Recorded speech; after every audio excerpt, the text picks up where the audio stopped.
The morning of November 13th, 2011, Helena, Montana, woke under a veil of snow. On Lyndale Street, the houses looked peaceful, wrapped in white silence. But inside one apartment, that quiet masked a horror that would haunt the community for years. Michael Carter, Hannah Whitfield's ex-husband, arrived as usual to visit their 2-year-old daughter. The front door should have been locked. Instead, the handle turned easily. He stepped into the dim hallway, a single light bulb flickering overhead. A coat lay across the sofa, as if someone had tossed it aside in a rush. The air felt too still, too heavy. He called her name. Hannah? No answer. Only the whistle of wind through a cracked window. If you were the one who opened that door, would you have felt the same chill crawl across your skin? In the bedroom, the scene froze him. The bed was in disarray, a pillow on the floor, water spilling from a shattered glass. And there, tilted unnaturally against the sheets, was Hannah, 28 years old. A young mother, a health worker loved by neighbors, suddenly silenced.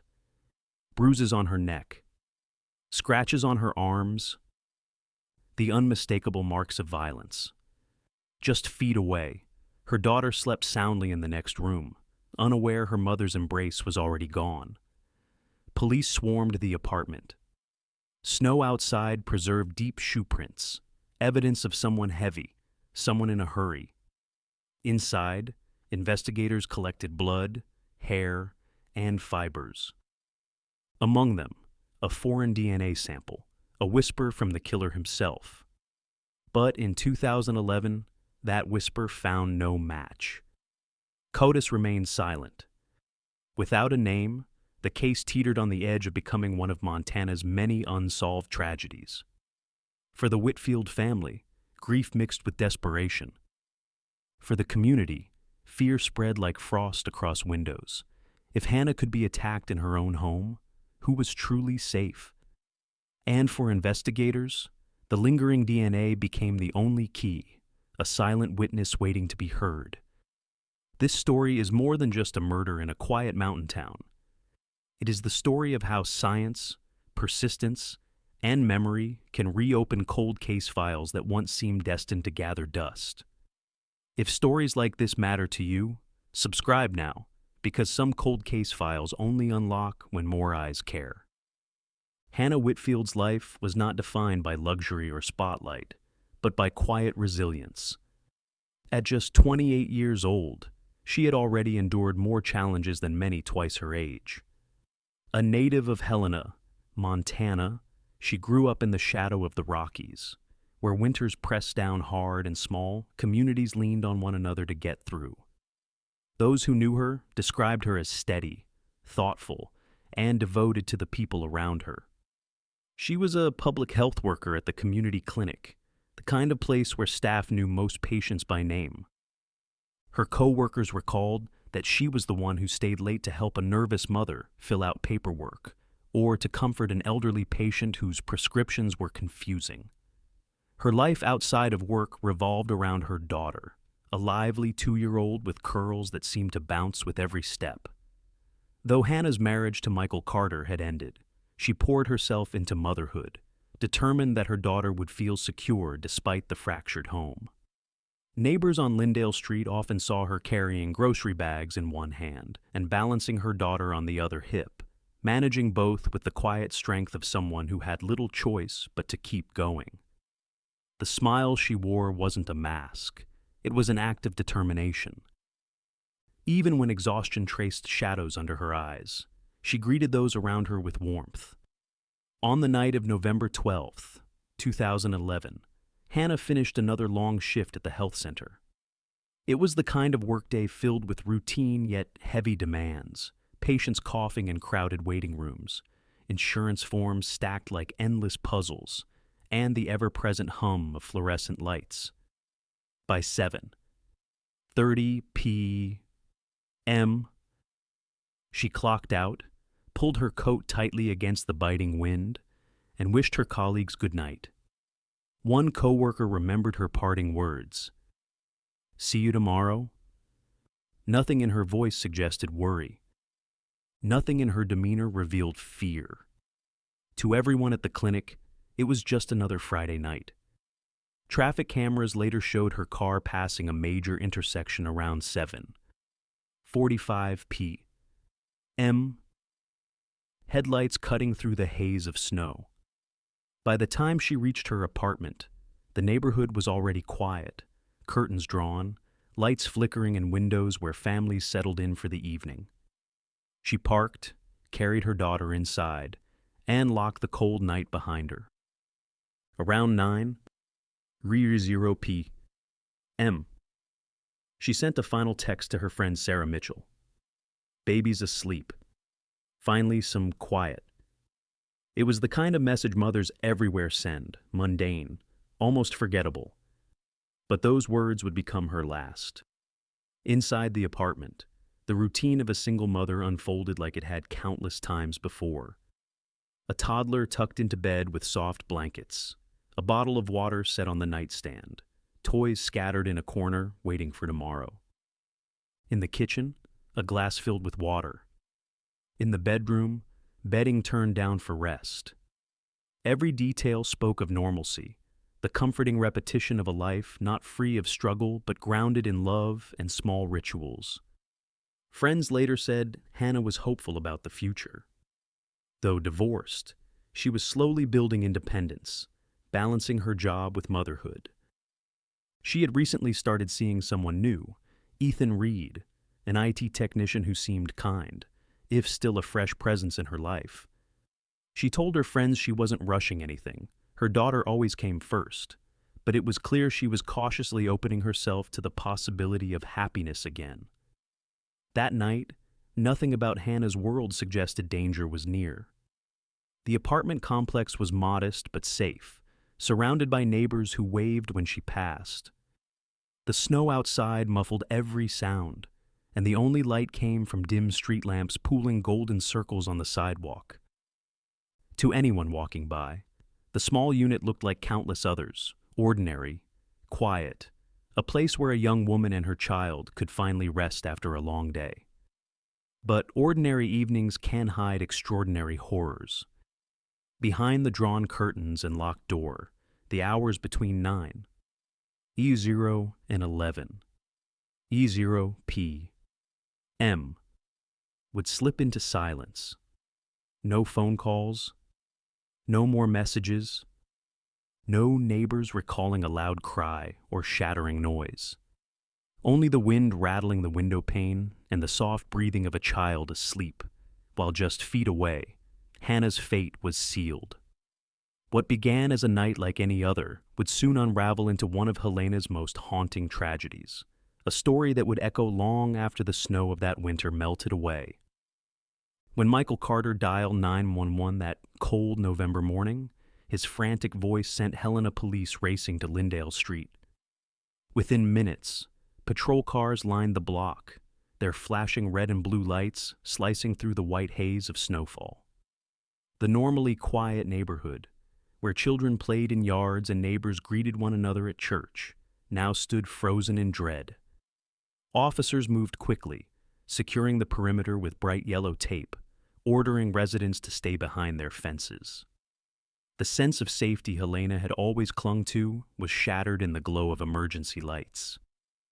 Inside Hannah Whitfield's apartment, the first responders confronted a scene that was both intimate and horrifying.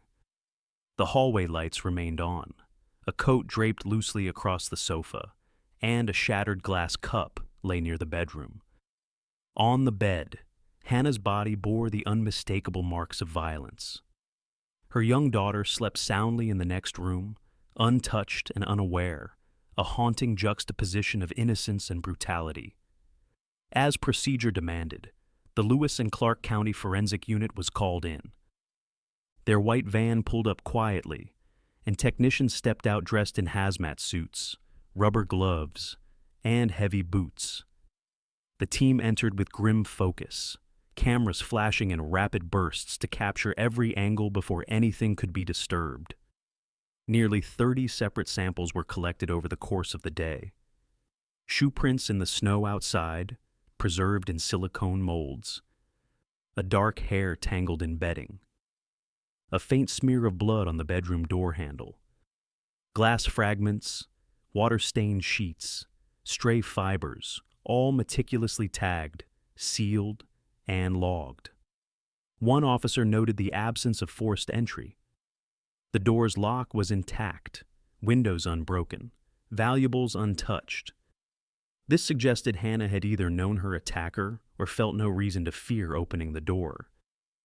Detectives leaned in close, studying the scuff marks on the floor and the disarray of bedding.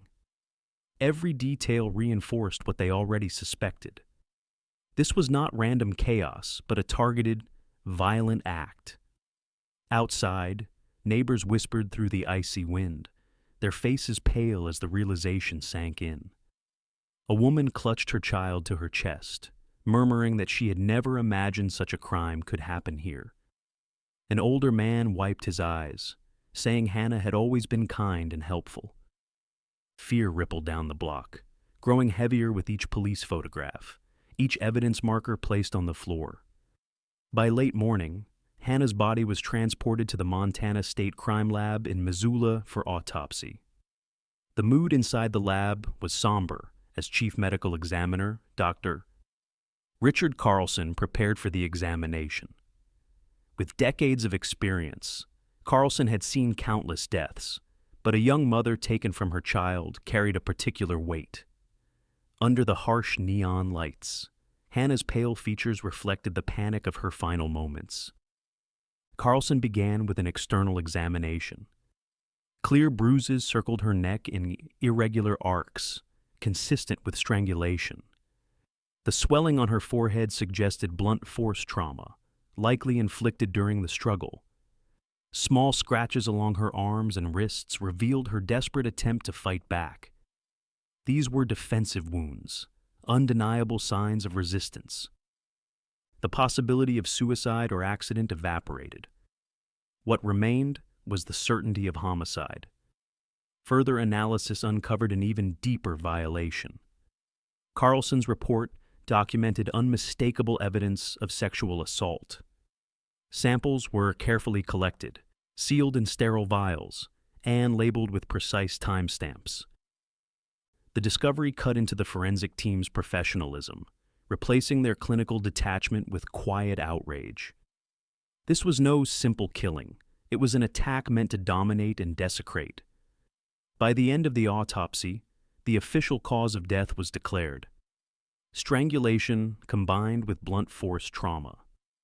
Carlson noted the likelihood that Hannah had been assaulted before being murdered, her final minutes marked by violence no one in Helena had ever imagined happening in their city.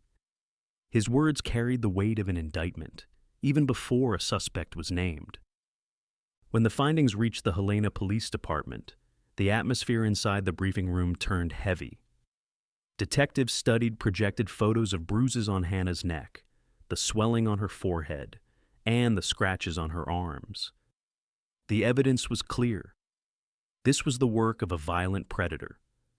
The fear voiced by a young officer echoed what many were already thinking. If this man wasn't caught, he might strike again. News of the autopsy spread rapidly once officials released a statement. Local media abandoned vague headlines about a suspicious death and replaced them with bold words: murder investigation. The effect on the community was immediate and profound. In coffee shops and grocery stores, parents pulled their children closer. Mothers whispered that they no longer felt safe at night. Residents checked locks twice before bed, while rumors and speculation filled the air.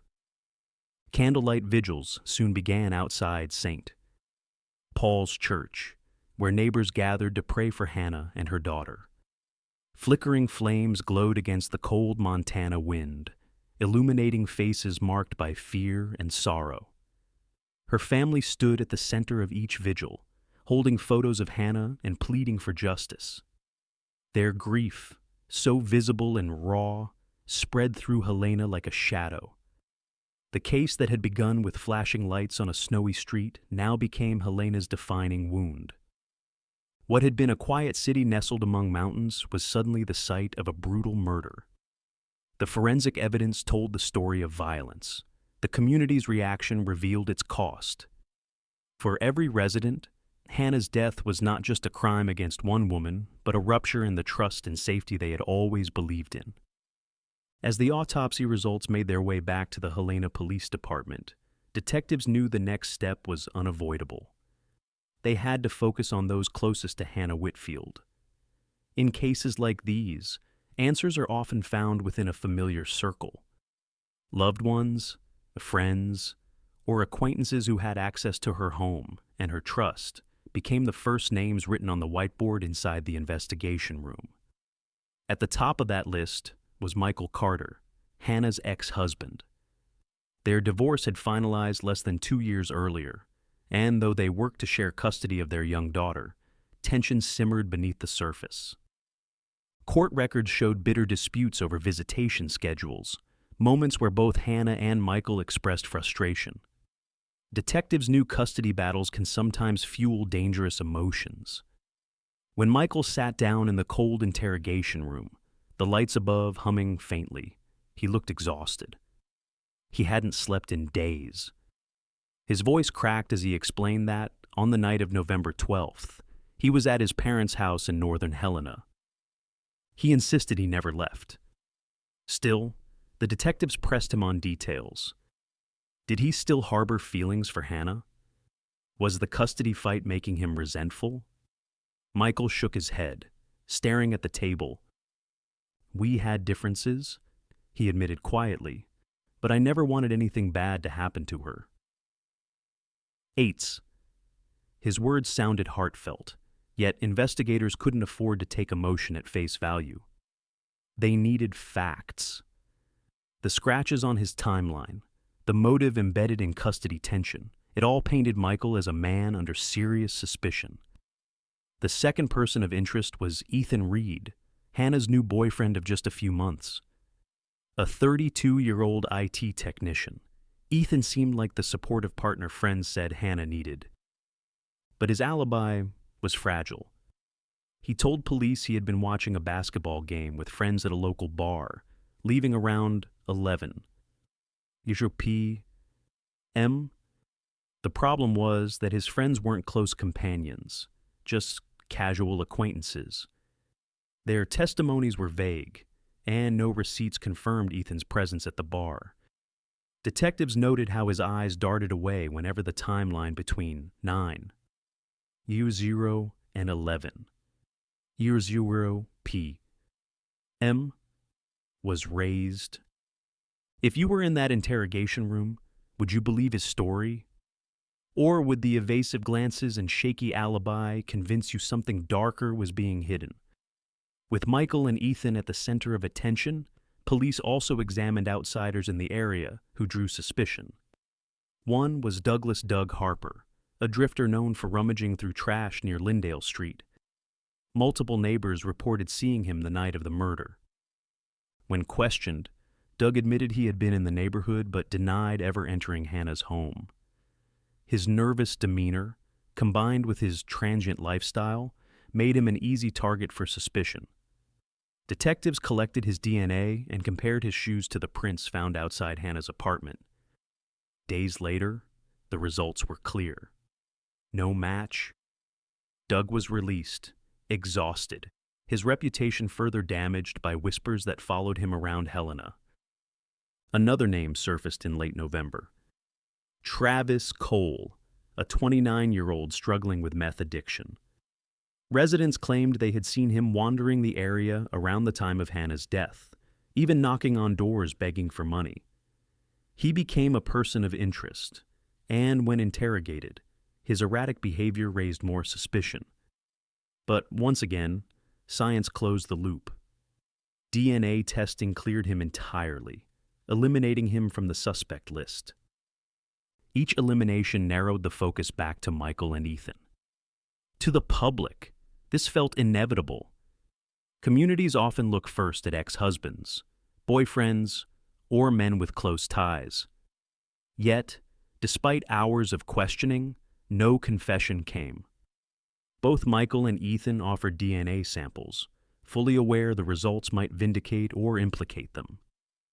Investigators anxiously awaited the lab's findings, pinning their hopes on science to draw the line between innocence and guilt. In the meantime, rumors swirled. Whispers in Helena's coffee shops pointed fingers at Michael's bitterness, or Ethan's suspicious glances. Families tightened their routines, wondering if a killer might be hiding in plain sight. For the detectives, the pressure mounted. They knew the community wanted answers. Every headline in the Helena Independent Record raised the stakes, making clear that failure was not an option. And for you, watching from the outside, it's a reminder of how quickly suspicion can shift, how fragile reputations become when murder casts its shadow. If you want us to keep diving into the science behind true cold case files, drop a comment with the number 1. Your voice keeps these stories alive and ensures justice isn't forgotten. When the DNA collected from Hannah Whitfield's body was finally packaged, labeled, and shipped to the National CODIS database in December 2011, detectives in Helena clung to one last hope. The system had solved countless crimes across the United States. Surely, somewhere in its vast library of offenders' profiles, a name would appear. They imagined the satisfying click of a match, a face, a suspect, an answer. But when the lab report arrived in their inbox, 4 words shattered that fragile optimism. No matches found. Ease. The words carried a crushing finality. It meant Hannah's killer had never been arrested before, had no record, no prior samples logged in the national system. To the detectives, it was as if the man had evaporated into thin air, a ghost who left behind nothing but a violent memory and a vial of DNA that pointed to no one. Inside the Helena Police Department, shoulders slumped. Officers who had once spoken with quiet confidence now whispered among themselves. The investigation board, once alive with new names and pinned evidence, began to look like a graveyard of false leads. For Hannah's parents, Gerald and Marjorie, the disappointment was unbearable. They had clung to the promise of science, only to be told that even with evidence in hand, there was no clear path forward. If you were Hannah's parents, how many times could you bear to hear the phrase, "No new leads"? The Whitfields pressed for updates daily, but the answers never changed. Detectives urged patience, but patience felt like betrayal. Outside the station, the community tried to keep Hannah's memory alive. Candlelight vigils filled the winter streets of Helena, neighbors huddling under blankets and scarves, whispering prayers into the cold night air. Dozens stood outside St. Paul's Church, clutching candles that flickered in the icy wind. Each flame symbolized both remembrance and defiance, a promise not to forget. Meanwhile, the department set up a hotline specifically for the case. Calls flooded in. Some offered potential leads, unfamiliar cars parked near Lyndale Street, a strange man seen days before the murder. But most were noise, fueled by rumor and fear. Late-night callers sometimes offered only heavy breathing before hanging up. Detectives logged every detail, but nothing moved the case forward. The Helena Independent Record ran story after story. Who killed Hannah Whitfield? Community demands answers. Each headline stirred fresh anger. Locals whispered in grocery aisles, traded suspicions in coffee shops.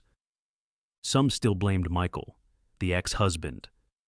Others fixated on Ethan, the boyfriend.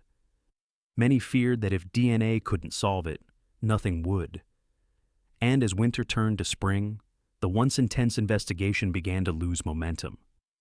Officers reassigned to other cases. Leads that once burned bright turned cold. A thick file with Hannah's name sat on a shelf, marked open, unsolved. It was a phrase that felt like an insult to her family, a way of saying justice had slipped out of reach. For the Whitfields, grief hardened into resolve. They attended every vigil, spoke at every community gathering, determined to remind Helena and the wider world that their daughter's story was not just another entry in a long list of forgotten tragedies. They feared Hannah's case would join the thousands of unsolved crimes filed away in archives across America. The phrase cold case files became a painful reality. Share this video so cases like Hannah's and other cold case files don't fade into silence. Your voice keeps these stories alive, and your support helps push justice forward, even when time tries to bury it. As the official CODIS report closed the door on immediate answers, the Hannah Whitfield case drifted into the limbo of the unsolved. By late 2012, it was formally classified as a cold case, its thick file sealed and stored away in the Lewis and Clark County Sheriff's Archive. To outsiders, it might have seemed like the end. But for the Whitfield family, it was only the beginning of a different kind of struggle, the fight to keep Hannah's memory alive when the system had no answers left to give. Gerald and Marjorie Whitfield refused to let their daughter's story fade. In 2013, they established the Hannah Whitfield Memorial Fund, at first intended to support their granddaughter's education. Over time, it evolved into something greater, a symbol of perseverance and a call for justice. Fundraisers were held in local community centers, where neighbors gathered to eat casseroles and pies, bid on silent auctions, and listen as Gerald spoke, his voice breaking as he described Hannah's laughter, her dedication to her patients, her love for her little girl. "We don't just want to remember her," he told the crowd. "We want to make sure her killer never rests easy." 8. Every November, St. Paul's Church in Helena became the center of remembrance. Annual candlelight vigils turned the cold Montana nights into a sea of flickering light. Hundreds attended, neighbors, co-workers, classmates from Hannah's youth, even strangers who had only read her story in the paper. They stood shoulder to shoulder in the icy wind, candles cupped in their hands, their breath rising in clouds as hymns were sung. On the church steps, a large framed photo of Hannah stood surrounded by flowers and stuffed animals brought by children. Each vigil ended with the same chant: "Justice for Hannah." 8. The media, too, played a role in keeping her case alive. The Helena Independent Record ran anniversary features each year, recounting the night of the murder, the unanswered questions, the frustration of a family still waiting. But it wasn't until 2016 that Hannah's story reached a national audience. Producers of the television program Cold Case Files selected her murder as one of their highlighted cases. The cameras came to Helena, capturing snowy streets and the somber faces of those who remembered. Gerald and Marjorie sat in their living room, clutching Hannah's photo as they spoke about their decade-long search for truth. Marjorie's trembling voice echoed through living rooms across America. "I'll never stop until my eyes close. I'll keep calling out the killer, even if he hasn't shown his face." That episode transformed Hannah's case from a local tragedy into a national symbol of justice delayed. In conferences on criminal justice reform, experts cited the case as an example of the limits of early 2010s forensic science. They emphasized that the evidence existed from the start: the DNA, the samples, the autopsy results, but the tools of the time simply couldn't connect the dots. Hannah Whitfield's story became a rallying cry for investment in new investigative technologies, a reminder that behind every stalled file sat grieving families waiting for breakthroughs. For Helena, the years of waiting became a ritual of resilience. Each vigil at St. Paul's drew families of other unsolved murder victims, creating a shared bond. Signs and banners began to read not just "Justice for Hannah," but also "Justice for All." Her name became shorthand for all the unsolved pain in the region, a point of unity for communities that had endured tragedy without closure. At home, Hannah's daughter grew up in the shadow of absence. She learned her mother not through memories but through photographs and stories told by grandparents. For her, Hannah's face on a candlelit banner each November was a reminder of what had been stolen and what her family still sought to restore: truth. Though years passed without progress, the Whitfields' persistence ensured the case was never buried entirely. Journalists continued to write, television crews continued to revisit, and advocates continued to cite Hannah's name. The phrase "cold case files" no longer referred only to the television program. It became a chilling descriptor of reality, the very place where Hannah's case lived, alongside thousands of others, waiting for science, persistence, or sheer luck to bring answers. By 2018, more than 6 years had passed since the murder, and still no arrest had been made. Yet Gerald and Marjorie never missed a vigil, never stopped speaking Hannah's name, never ceased reminding Montana that justice delayed was not justice denied. Their determination kept the embers of hope alive, even as the world seemed to move on. By 2019, nearly 8 years had passed since Hannah Whitfield's murder. Her case file, thick with reports and photographs, sat in storage, silent, heavy, and unresolved. Yet science was evolving, and with it came a renewed sense of possibility. Across the nation, forensic genealogy was rewriting the future of criminal investigations. The method had burst into public consciousness after the arrest of Joseph DeAngelo, the so-called Golden State Killer, in 2018. Decades-old crimes in California were solved not through conventional CODIS searches, but by uploading DNA from crime scenes into open-source genealogy databases. Detectives built sprawling family trees, tracked relatives, and closed the gap from distant cousins to the suspect himself. It was a revolution in forensic science, one that Montana investigators could no longer ignore.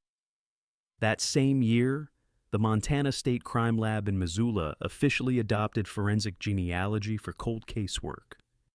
For detectives in Lewis and Clark County, the announcement landed like a spark in a long, dark room. Hannah Whitfield's case, dormant for years, suddenly had a new path forward. Detective Laura Bennett, who had been reassigned to the cold case unit, immediately thought back to a note she had scrawled in 2011.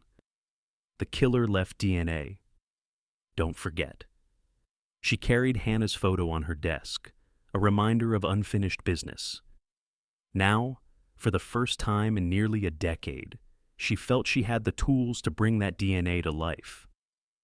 The original evidence file, preserved under cold storage since 2011, was carefully retrieved. Technicians in sterile gowns and masks carried it into a sequencing lab, their movements deliberate and cautious. Under modern methods, they could map far more markers than were possible 8 years earlier. Every strand of genetic code was extracted, digitized, and transformed into data points that could be cross-referenced against millions of profiles submitted to genealogy sites by ordinary Americans searching for their ancestry. The first uploads went to GED Match and Family Tree DNA, two of the largest open-source platforms available to law enforcement.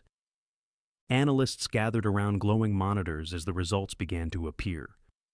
There was no direct match, no obvious parent or sibling.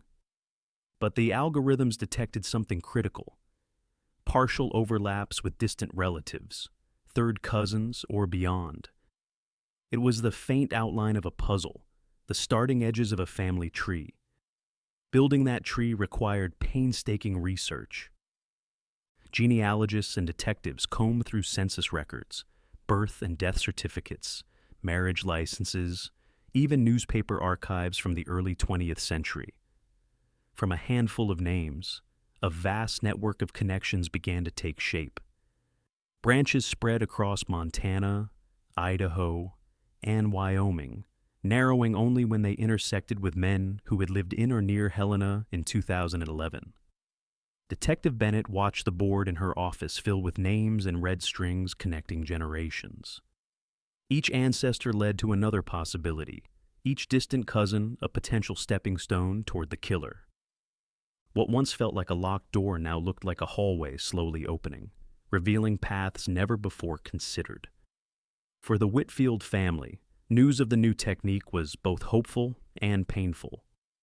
In a private meeting at their home, Bennett explained that Hannah's DNA had been uploaded, and early results showed distant relatives. Gerald's hands trembled as he gripped his wife's. "We've waited 8 years to hear those words," he whispered. Marjorie nodded, eyes brimming. Though they knew it could take months, even a year, the very idea that the case was moving again felt like a lifeline. In Helena, word spread quickly. Local media reported that Hannah's murder was under renewed investigation using the same technology that had caught the Golden State Killer. Editorials described it as science reaching into the past to restore justice. Neighbors whispered that perhaps the nightmare wasn't permanent after all. Forensic genealogy didn't promise quick results, but it gave something more important: direction. The cold silence that had haunted the Whitfields for years now carried a pulse of possibility. Hannah's case became the centerpiece of Montana's new forensic push, a symbol of how persistence, community, and science could converge. The phrase repeated by both reporters and investigators carried weight. This is about bringing cold case files back to life. And in Helena, for the first time in nearly a decade, hope flickered again in the long shadow of November 2011. As genealogists and detectives worked through the sprawling family tree, the thousands of names slowly began to collapse into a manageable list. Records from Montana, Idaho, and Wyoming filled the whiteboard in Detective Bennett's office. Birth certificates, census files, and obituaries stretched across generations, narrowing the possibilities one branch at a time. By late summer 2019, 3 family branches remained. One was rooted in Billings, another in Bozeman, and a third had strong ties to Helena itself. The branch linked to Helena drew immediate attention. If Hannah's killer had lived near her home in 2011, as evidence suggested, then the most likely suspect would come from that line. Detective Bennett and her team combed through every living male connected to the Helena branch. They considered age ranges, locations, and histories that might intersect with Hannah's life. From that effort, one name stood out: Mark Ellison. Ellison was a longtime auto mechanic in Helena, a man who had lived less than a mile from Hannah's apartment at the time of her death. He was well known in the neighborhood, often repairing cars for residents of Lyndale Street. On the surface, he appeared ordinary, middle-aged, hard-working, a familiar face in a small city where people recognized each other at the market or church. But Ellison's past wasn't without blemish. He carried a minor record: 2 bar fights and a documented incident of threatening behavior toward his ex-wife during a turbulent divorce. It wasn't enough to mark him as a career criminal, but it painted a picture of a man with a temper, someone capable of crossing lines in moments of rage. Even more concerning were the inconsistencies in Ellison's statements from 2011. He had been questioned weeks after Hannah's murder, largely because of his proximity to her home and his familiarity with the neighborhood. At the time, he claimed he had spent the night of November 12th working late at his garage. But when detectives later checked with the client whose car he said he was repairing, they found the work had actually been done 2 days earlier. Another detail raised eyebrows. Ellison told investigators that he left his garage around 11. E0 p.m. Yet a neighbor had reported the garage lights were dark by 9:30. That discrepancy fit uncomfortably well within the window when Hannah was believed to have been killed. There was also a physical clue. During his 2011 interview, detectives noted a long scratch on the back of Ellison's hand. When asked about it, He said it came from working on an engine. But no client confirmed a repair on the night he cited, and the explanation had always felt thin. Without hard evidence, the scratch was written off as circumstantial and forgotten in the avalanche of other leads. Now, with forensic genealogy linking Ellison to the same family line as Hannah's unknown killer, those old details resurfaced with new weight. The contradictions in his story, once brushed aside, now looked like cracks in a carefully maintained facade. Detective Bennett pinned Ellison's name to the center of her whiteboard in bold red letters. Around it, she drew connections: his residence near Lyndale Street, his access to Hannah's neighborhood, his history of violence, and the discrepancies in his alibi. To her, it was no longer a vague possibility. Ellison wasn't just another branch on the tree. He was the trunk. The case that had once spiraled into countless dead ends was beginning to converge. From thousands of names to 3 branches, and from 3 branches to a single man, the circle of suspicion was closing. For the first time in years, investigators in Helena could see the outline of an answer forming. Mark Ellison, a man once dismissed as just another neighborhood mechanic, was no longer a footnote in an unsolved file. He was the prime suspect, and the evidence was finally catching up to him. Once Mark Ellison emerged as the central figure on the Helena branch of the genealogy tree, detectives knew they needed confirmation. Family ties could narrow the field, but only DNA could seal it. To build an airtight case, they had to obtain Ellison's genetic profile directly, without alerting him that he was now their primary suspect. Surveillance teams were assembled in late 2019. Detectives parked unmarked cars near Ellison's modest garage and followed his routine. Days passed with little to collect. Ellison appeared cautious, carrying his trash directly inside the building, leaving no trace behind. But patience proved critical. One frigid evening, Ellison stepped outside after closing the garage, lit a cigarette, and tossed the butt into a snowbank. Later, he cracked open a beer, drained the can, and casually dropped it into a public bin near the shop. The detectives waiting nearby moved quickly. Both the cigarette and the can were retrieved, placed carefully into evidence bags, and driven straight to the Montana State Crime Lab in Missoula. Inside the lab, technicians worked methodically.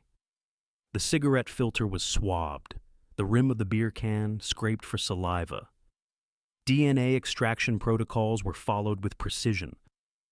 The samples were prepared for comparison against the preserved evidence from Hannah Whitfield's body in 2011. Forensic scientists knew the stakes. This wasn't just another test. It was the culmination of nearly a decade of waiting. They lined up genetic markers side by side, watching as each strand of data revealed its truth. Within hours, the results were undeniable. The report came back with the words investigators had been waiting to see for 8 long years. Full profile match. 100% certainty. 8s. If you heard the words perfect DNA match, wouldn't your heartbeat stop for a moment too? Detective Bennett stared at the report in silence before passing it to her colleagues. The room, so often filled with frustration, now carried a stunned hush. Years of vigils, rumors, and stalled leads condensed into a single sheet of paper. Mark Ellison, the neighborhood mechanic, was no longer a question mark. Science had transformed suspicion into proof. The announcement spread quickly through the department. Officers who had once stood watch over Hannah's vigils now felt the weight of vindication. Some quietly admitted they had doubted a solution would ever come. But the DNA left no room for doubt. Ellison had been there. Ellison was the man who ended Hannah's life on that cold November night. When the Whitfield family received the call, relief and grief collided. Gerald clutched the phone, trembling as the detective's words confirmed what they had long prayed for. Marjorie wept openly, whispering that Hannah's voice had finally been heard. The DNA, preserved all those years, had spoken louder than any rumor, louder than any alibi. For Helena, the news cracked open a long, frozen case. Headlines blared across Montana. DNA breakthrough in Whitfield murder. Television anchors emphasized that forensic genealogy and trash DNA had finally delivered what the community had demanded: justice in motion. It was more than an arrest in progress. It was a reminder that science had the power to bring even the dustiest files back into the light. In a world where so many families wait for closure, the Whitfield's moment stood as living proof that cold case files are never truly dead. They only wait for the right key. Hit like if you believe DNA is the key that keeps cold case files from being forgotten. With the DNA report in hand, investigators moved quickly to secure an arrest warrant. The paperwork outlined the full genetic match between Mark Ellison and the evidence collected from Hannah Whitfield's body in 2011. Signed by a district judge, it gave the Helena Police Department the authority they had waited nearly a decade to wield. The operation was planned for a weekday morning. Detectives wanted visibility, to show the community that justice was no longer a distant hope but a reality unfolding in broad daylight. By 9 a.m., unmarked cars quietly surrounded Ellison's small garage. Officers in tactical vests waited for the signal. The scent of oil and gasoline drifted through the crisp Montana air as Ellison bent over the hood of a sedan, unaware that his past was about to crash into his present. When the command came, officers moved in fast. "Mark Ellison!" one shouted, their voices echoing off the metal siding of the shop. Startled, Ellison looked up, his hands still greasy from the engine. In seconds, he was pinned against the hood, handcuffed, and read his rights. The clatter of tools hitting the floor mixed with the sound of neighbors gasping from across the street. Word traveled quickly down Lyndale Street. Residents emerged from their homes, stunned to see the familiar mechanic, someone who had fixed their brakes, rotated their tires, or waved in passing, being led away in chains. Some stood in silence, shaking their heads in disbelief. Others whispered to each other, recalling odd moments over the years, small red flags they had ignored. Local television crews arrived within the hour. Reporters stood outside the taped-off garage, microphones in hand as cameras rolled. The headline flashed across Helena's evening news: "Mechanic arrested in Whitfield cold case murder." 8. Interviews captured the raw shock of the community. "I can't believe it," said one neighbor, her voice trembling. "He worked on my car last winter. He seemed so normal." Another added, "We always thought it had to be someone close, but Mark, no one saw this coming." 8.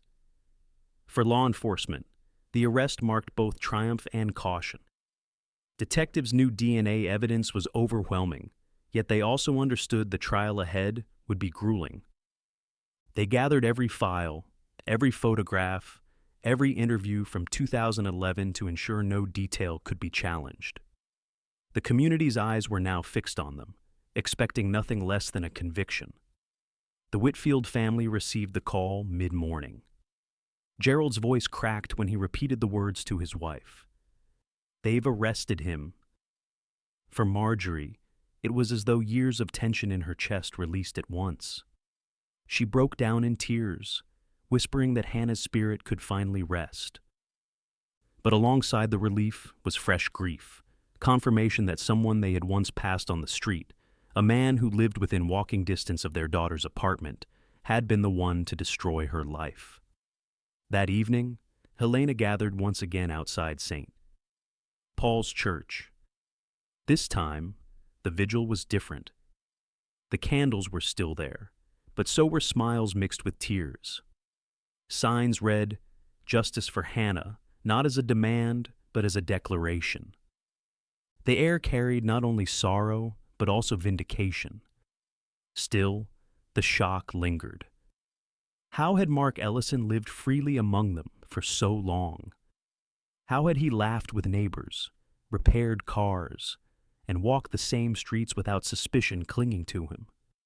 For many in Helena, the arrest was a reminder that evil can hide in plain sight, cloaked in the most ordinary appearances.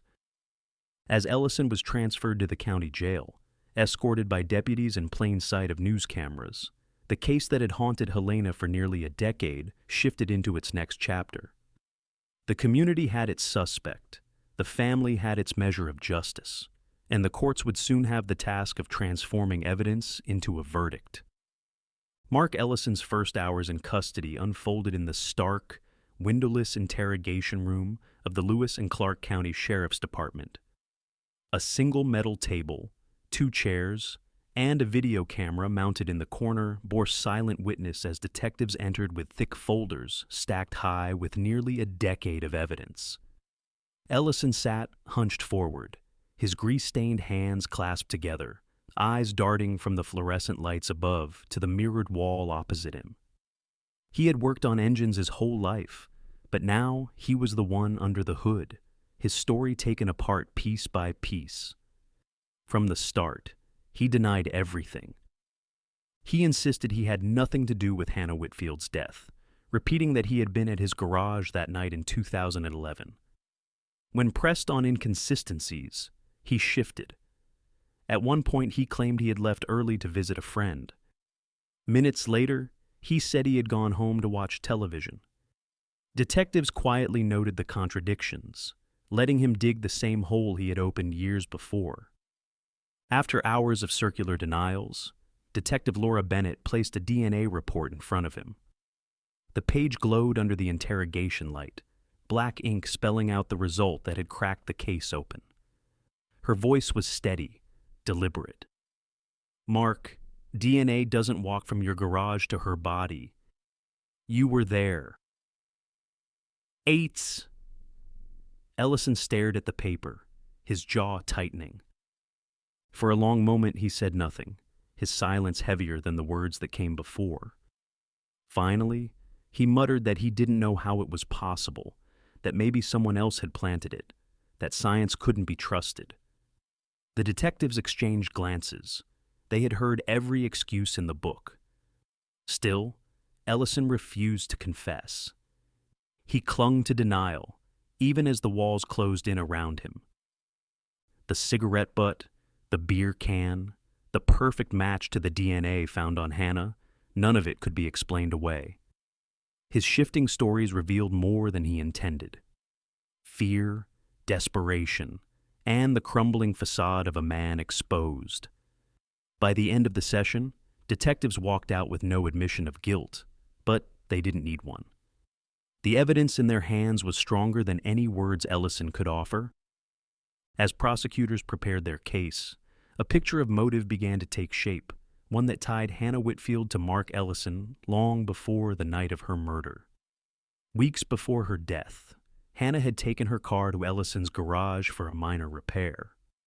Records showed she had spoken briefly with him, a routine interaction for a single mother managing everyday responsibilities. Yet, to Ellison, that moment seemed to linger. Investigators discovered through witness statements that he often took a particular interest in female customers, especially those who came in alone.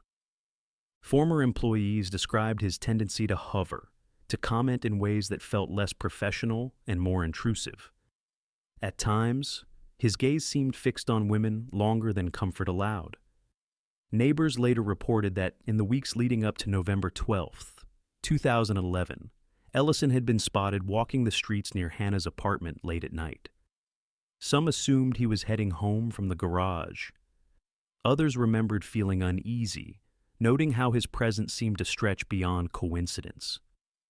In hindsight, it looked less like routine and more like surveillance. Detectives pieced together a disturbing pattern. Ellison's fixation had escalated into obsession. He knew Hannah lived nearby. He knew she was separated, raising a child on her own. In his mind, access and opportunity blurred into entitlement. What Hannah saw as a simple repair bill, Ellison may have seen as an opening. On the night of the murder, the timeline placed him near her apartment. The absence of forced entry suggested Hannah had either left the door unlocked or opened it willingly. The prosecution argued that Ellison's familiarity as the neighborhood mechanic may have disarmed her, at least for a moment.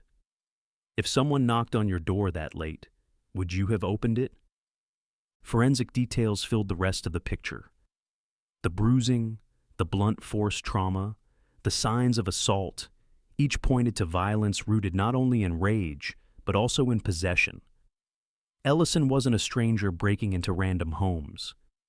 He was a man who had fixated on Hannah, who transformed everyday contact into obsession, and obsession into violence. During trial preparations, prosecutors emphasized this narrative. Ellison had crossed a boundary that existed only in his mind. When Hannah rejected that unspoken claim by living her life independently, he lashed out with lethal force. The motive was not money, nor robbery, nor chance. It was control. A mechanic who spent years surrounded by engines and customers had turned his focus on one woman. And when reality failed to align with his desires, the result was fatal. The Lewis and Clark County Courthouse became the center of Montana's attention as the trial of Mark Ellison began. Reporters lined the stone steps, cameras rolling, their lenses fixed on the man who had lived as an ordinary mechanic for nearly a decade while hiding the darkest of crimes. Inside, the atmosphere was tense, every seat filled with locals, family, and those who had followed Hannah's story for years. The prosecution opened with clarity and force.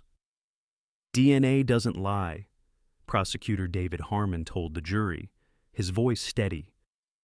He described the chain of evidence, Hannah's preserved samples from 2011, the resequencing in 2019, and the perfect match found on Ellison's discarded beer can and cigarette butt. Harmon emphasized that this wasn't just probability, but certainty. Science, he argued, had given Hannah her voice back. The defense countered with a very different angle.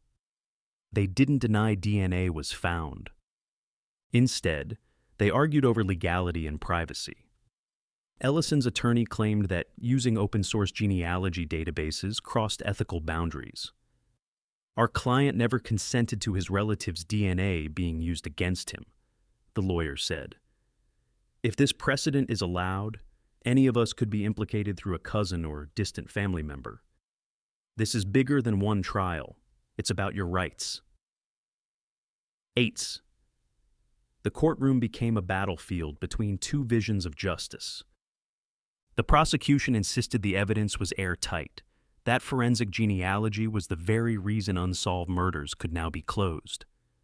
The defense painted it as overreach, a slippery slope into genetic surveillance.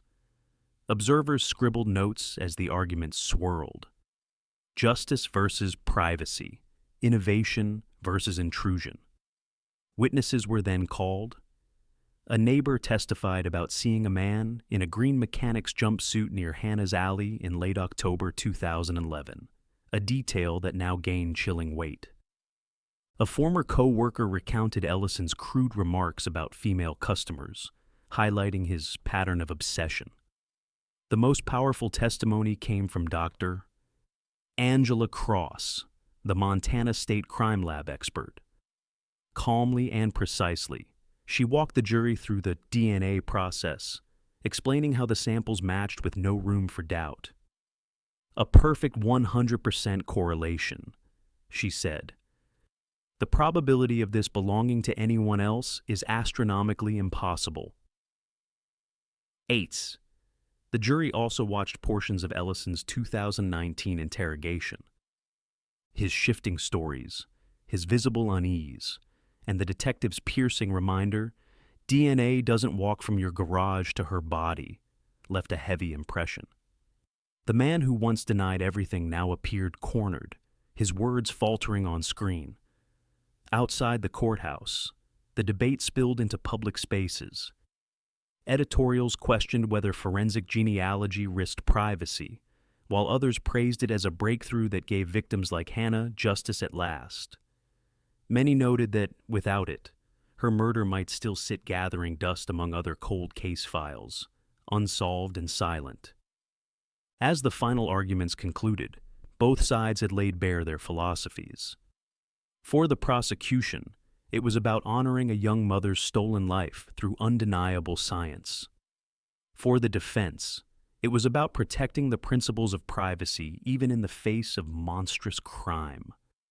The jury, silent and solemn, absorbed every word. Their verdict would not only decide Ellison's fate, but would also echo across the broader debate about justice and the evolving power of forensic technology. The gavel's echo had barely faded when the Whitfield family embraced, their faces streaked with tears. Justice had arrived late, but it had arrived all the same. Mark Ellison was sentenced to life without parole, a man who once walked Helena's streets freely, now destined to live behind prison walls. For the community, the verdict closed a painful chapter, but the lessons left behind would endure. The story of Hannah Whitfield's murder was never just about loss, it was also about persistence. It proved how science, when paired with relentless determination, can break through even the darkest silence. Forensic genealogy gave new life to a case once dismissed as unsolvable, showing that even the most fragile evidence can speak years later. It reminded every family carrying unanswered grief that hope should never be abandoned. The vigil candles lit outside St. Paul's Church for nearly a decade were not in vain. They kept Hannah's name alive, and they kept the pressure on a system that might otherwise have let her fade into the background. The fight of her parents, the resilience of her daughter, and the dedication of investigators proved that justice can bend but not break. Now, Hannah's daughter carries the truth with her. She grows up knowing not only what was taken from her, but also how her mother's story inspired change. It is a burden, but also a legacy, one that says no victim should be forgotten. And if you believe every victim deserves their voice back, then let Hannah's story remind you why these cases matter. If you believe cold case files deserve a voice, subscribe and drop a case you want us to cover next, because justice delayed is never justice denied.